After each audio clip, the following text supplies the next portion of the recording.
3 Oskarų laureatas režisierius Bong Joon-ho pristato naująjį savo filmą po 6 metų pertraukos. Ir tai yra Mickey 17, kuriame pagrindinį vaidmenį atlieka Robertas Pattisonas. Tai pakalbėkime apie šį filmą.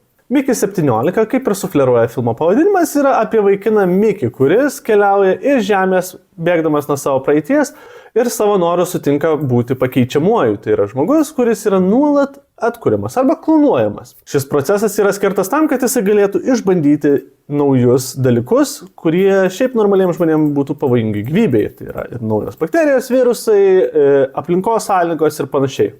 Ir Mickey 17 yra būtent todėl, kad filme akcentuojama ir pagrindinis dėmesys yra skiriamas 17-ai kopijai, kuri sujaukia visą tvarką. Ir galiausiai jie atvyksta į tą Niflheimą, naują kolonizuojamą planetą. Ir čia jau baigim kalbėti apie filmo siužetą.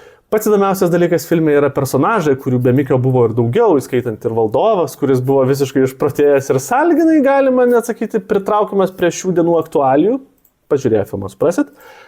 Bet lygiai taip pat kartu ir žavi visos aplinkos, tiek ir vidus laivas, kuriuo jie atskrido, tiek ir ta planeta, į kurią jie atkeliavo. Filmas savo atmosferą šiek tiek priminė ankstesnį Bong Joon-ho filmą Sniego traukinys, todėl net ir spalvų gama yra pakankamai panaši. Tik šiame pasakojime šiek tiek pritrūko veiksmo man asmeniškai. Manau, kad ir garso takelis galėjo būti šiek tiek įspūdingesnis, kad susikurtų labiau įtraukianti atmosfera, bet bendraja prasme filmas tikrai buvo įdomus ir aš tiesą pasakius net nepajaučiau tos 2 valandų ir 17 minučių trukmės.